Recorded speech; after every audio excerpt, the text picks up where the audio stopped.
Have you ever hit the ball perfectly on the driving range, feeling like you finally figured it out, only to have that swing completely disappear on the course? Well, if that sounds familiar, this one's for you. We are going to tackle one of the most frustrating parts of golf, the uneven lie. And we're going to break down how a tiny bit of physics can turn those tricky slopes from total scorecard wreckers into a real, genuine advantage. You know the feeling. You're on the range, just striping shot after shot, feeling like a tour pro. Then you step onto the first tee, find your ball on just a slight slope, and that perfect swing produces this wild hook into the trees. So what gives? Here's the thing. The problem isn't your swing. It's the fact that the ground you're standing on has completely changed the rules of the game.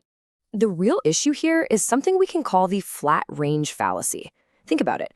We spend, 99% of our practice time on these perfectly level mats or turf, but we play 99% of our actual shots on the varied, undulating terrain of a golf course.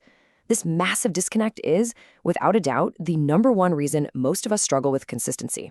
But what if I told you there was one simple physics concept that could unlock the secret to every single uneven lie? Instead of trying to memorize a dozen random disconnected tips, we're going to learn the one golden rule that governs the whole shebang. To really get this, I want you to visualize something with me. Just imagine that your club face isn't a piece of metal, but it's the lens of a really powerful flashlight. Trust me, this one simple analogy is going to make everything just click into place. Okay, so on the perfectly flat lie of a driving range, it's super simple. When you set up square, the loft on the club points the light up, and the face points the beams straight ahead, right at your target. It's the ideal scenario we all practice for, but it's one we almost never get on the actual course. But, of course, everything changes the moment we tilt the ground. When the ball is, say, above your feet, the entire club tilts with it. Now, here's the kicker. Because the club has loft, that tilt doesn't just point the face up anymore, it starts pointing it way off to the side. The flashlight beam is no longer aimed at the target, even if your body is perfectly aligned. And this right here, this brings us to the golden rule. On a slope, loft becomes aim. The more loft you have on your club, the more that slope is going to hijack your club face and point it offline. This is exactly why a pitching wedge hooks so dramatically from a side hill lie, while a 4-iron from the very same spot might only drift a few yards. More loft means a much, much bigger effect. All right, so let's see how this golden rule actually applies to the most common lies out there, starting with side hill lies. These are the ones that primarily mess with whether your ball flies left or right of the target. So with the ball above your feet, our flashlight is now pointing left. The ball wants to start left and hook even more. So to fight this, you've got 3 key adjustments. First, you got to choke down on the club to shorten it. Second, you have to aim your body well right of the target. And finally, you have to trust that the slope is going to bring the ball back, and you can make a flatter, more baseball-like swing. Now for the one most golfers absolutely dread, the ball below your feet. Here, the physics are completely reversed. The flashlight now points to the right, which creates a slice. So to compensate, you have to get low, really bend your knees and hips more, and you absolutely have to aim left of the target. The swing feel is the complete opposite of the last one. It needs to be steeper, more upright, kind of like a Ferris wheel. And looking at them side by side like this, you can see they are perfect opposites of each other.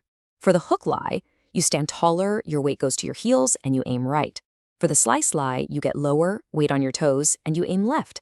One swing is flat like a baseball bat, the other is steep like a Ferris wheel. They're just mirror images.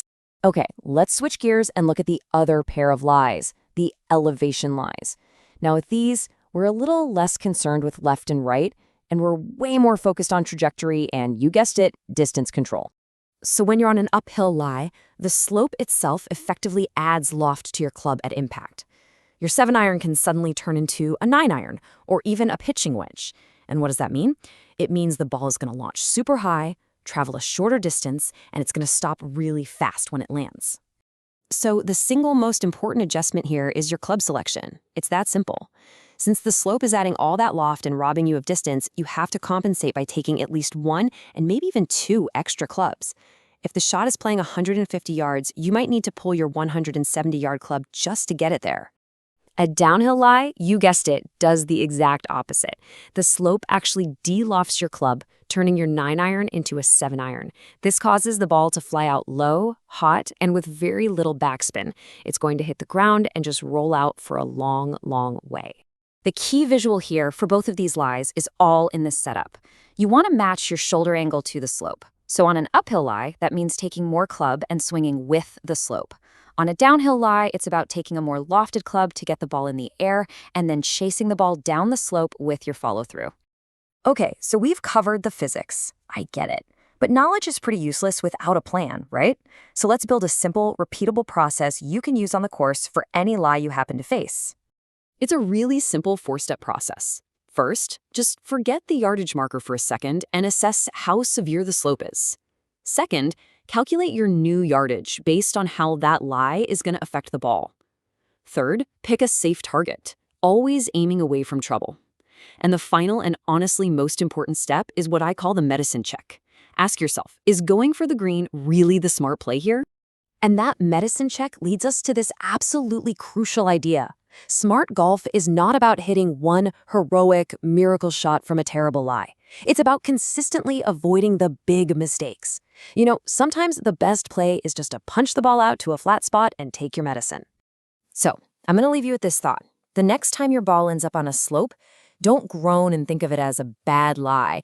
Instead, I want you to think of it as a strategic opportunity.